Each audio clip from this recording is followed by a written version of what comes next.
چلو بھائی دیکھو اب میں کیا کرتا ہوں. اعوذ باللہ من الشیطان الرجیم بسم اللہ الرحمن الرحیم. صحیح مسلمان کیسے بنے؟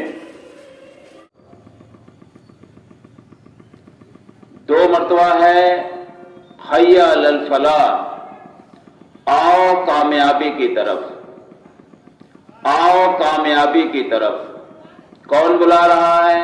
اللہ تبارک تعالیٰ. کس کو بلا رہا ہے؟ سارے بندوں کو بلا رہا ہے، لیکن خصوصی طور پر ان لوگوں کے لیے الفاظ ہیں جو ایمان لائے، جنہوں نے کلمہ پڑھا، اور ان کا بھی حال وہی ہے زیادہ تر لوگوں کا جیسے بغیر کلمہ پڑھے لوگوں کا ہے. جیسے وہ اذان سنتے ہیں ویسے ہی یہ بھی اذان سنتے ہیں. نہ وہ نماز کے لیے تشریف لاتے، نہ یہ نماز کے لیے تشریف لاتے. نہ وہ سمجھتے ہیں کہ بھلائی کی طرف بلایا جا رہا ہے، نہ یہ سمجھتے ہیں بھلائی کی طرف بلایا جا رہا ہے. تو دونوں میں آپ کو فرق کرنا مشکل ہو جائے گا کہ کلمہ گو کون ہے اور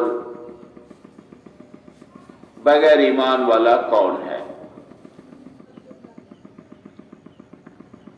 دنیا کے فائدے کے لیے اگر بلایا جائے، ابھی یہ اعلان کر دیا جائے کہ ہر نماز میں صرف 100 روپے ملیں گے تو مارا ماری شروع ہو جائے گی.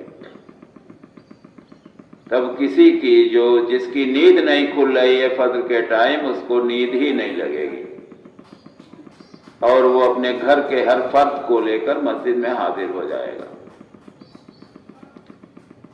اور آج اللہ تبارک تعالیٰ اس سے کروڑوں گنا زیادہ آرام و آسائش اور ہر چیز جس کا تصور بھی دنیا میں نہیں کیا جا سکتا، اس کامیابی کی طرف بلا رہا ہے. لیکن ہم دائیں طرف سے سنتے ہیں، بائیں طرف سے نکال دیتے ہیں. یہاں تک کہ اذان کے دوران اگر ہم گفتگو میں مشغول ہیں تو ہمیں یہ بھی گوارا نہیں کہ ہم اپنی گفتگو کو بریک دیں، روک دیں. ہمیں یہ بھی خراب لگتا. آپ دیکھیے، نوجوانوں کو دیکھ لیجئے، چند بزرگ بھی اس میں شامل ہیں. اذان ہو رہی ہے، گفتگو ہو رہی ہے، ذرہ برابر احساس تک نہیں ہے کہ اذان ہو رہی ہے. اللہ تبارک تعالیٰ ہمیں بلا رہا ہے. ایک تو ہم خلاف ورزی کر رہے ہیں کہ نماز کے لیے نہیں جا رہے ہیں، اذان نہیں دہرا رہے ہیں، اوپر سے سینہ جوڑی یہ کہ ہم گفتگو بھی اپنی بند نہیں کر رہے ہیں. ہاں، اللہ تبارک تعالیٰ سے امید لگائے ہوئے ہیں کہ کچھ بھی ہیں اللہ کے نبی صلی اللہ علیہ وسلم کے امتی، اور تو ہمیں ضرور بخش دے گا. امید میں تو ہمارے کوئی کمی نہیں. ہاں، ڈر ایک دم نہیں ہے، امید پوری ہے. کہ مسلمان کی زندگی، ہم نے بھی آپ کو شاید کل ہی بتایا ہے کہ ڈر اور امید کے بیچ میں ہونی چاہیے. ڈر اتنا ہونا چاہیے کہ ساری دنیا سے اگر ایک آدمی دوزخ میں جائے گا تو کہیں ایسا نہ ہو کہ ہم ہی ہوں. اور امید بھی اتنی ہونی چاہیے کہ ساری دنیا سے اگر ایک آدمی جنت میں جائے گا تو وہ انشاءاللہ تعالی ہم ہوں. ہم کسی بھی چیز کا نہ معنی مطلب جاننے کی کوشش کرتے ہیں، نہ ہمیں شوق ہے، نہ ہی ہمیں اس کی پرواہ ہے.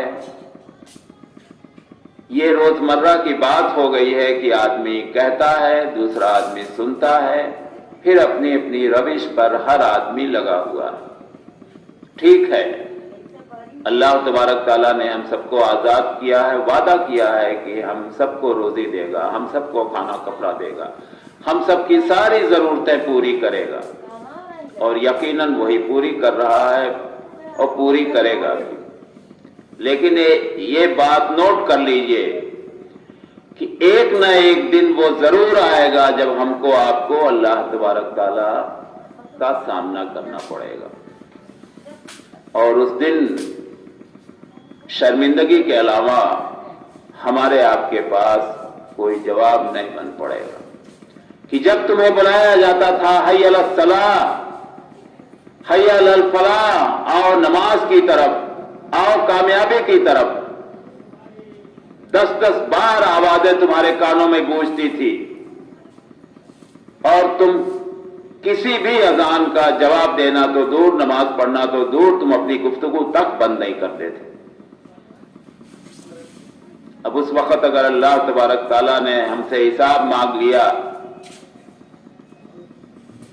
تو بغلیں جھانکنے کے علاوہ ہمارے پاس کوئی جواب نہیں ہوگا۔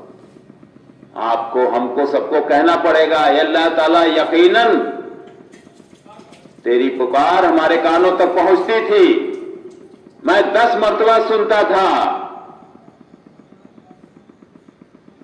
تو اللہ تبارک تعالیٰ نے سوال کر دیا کہ 10 مرتبہ سنتے تھے، لیکن کون سی ایسی وجہ تھی، کون سی ایسی رکاوٹ تھی، کس گھمنڈ میں تو چور تھا کہ تو ہمارے مسجدوں تک نہیں آتا تھا، نماز تک نہیں پڑھتا تھا، اذان نہیں دہراتا تھا؟ تمہیں ذرا سی دہشت نہیں آتی تھی؟ تمہیں ذرا سی گھبراہٹ نہیں ہوتی تھی کہ ایک نہ ایک دن میرے سامنے حاضر ہو گئے؟ مسلمانوں، یہ الفاظ کانوں میں گونجنے چاہیے۔ اب بھی جن کی زندگی جتنی باقی ہے خیر منائیے اور آج ہی سے عہد کیجئے۔ مرد، عورت، بچے، بوڑھے، سبھی لوگوں سے گزارش ہے کہ 5 وقتہ نمازی بننے کی کوشش کیجئے، اللہ سے روئیے، گڑ گڑائیے، ورنہ ایمان کے بعد سب سے اہم فرائض نماز ہے۔ اگر نماز میں اللہ تبارک تعالیٰ نے گرفت کر لیا تو بقیہ سارے مرحلے کٹھن در کٹھن ہیں، اور اس کا حساب کتاب حشر کے میدان میں جو ہوگا ہوگا ہی، موت کے وقت سے ہی شروع ہو جاتا۔ جیسا انسان کا اعمال ہوگا اسی حساب سے اس کی روح نکلے گی۔ دوسرا اسٹیپ قبر میں فوراً ہم سے آپ سے سوال جواب شروع ہو جائے گا۔ سارے عزیز و اقارب، سارے بال بچے، سارے رشتہ دار چلے آئیں گے، وہاں سامنا کرنا پڑے گا ہم کو اور فرشتوں سے، اور ساتھ دینے والی چیز وہاں صرف اور صرف نہ گھوس گھاس چلے گی، نہ سفارش چلے گی، نہ اور کوئی چیز چلے گی۔ یہ کہانیاں سننے سے، یہ کہانیاں آپ کے کام نہیں آئیں گی۔ فلاں بزرگ کا میں دھوبی ہوں، فلاں بزرگ کا میں درزی ہوں، فلاں بزرگ کو میں وضو کا پانی دیتا تھا، ان سب کہانیاں یہ صرف لفاظی ہے، اس کی کوئی شرعی حقیقت نہیں ہے، اور اس سے آپ کو ذرہ برابر بھی فائدہ نہیں پہنچے گا۔ قرآن پڑھیے، حدیث جاننے کی کوشش کیجئے، آپ کی آنکھیں پھٹی کی پھٹی رہ جائے گی۔ اللہ تعالیٰ جہاں بار بار اپنے رحم و کرم کا وعدہ کرتا ہے، اپنے دیالتا کا وعدہ کرتا ہے، وہی بات دوسری طرف فوراً وہی فرماتا ہے کہ ہماری پکڑ بھی بہت سخت ہے۔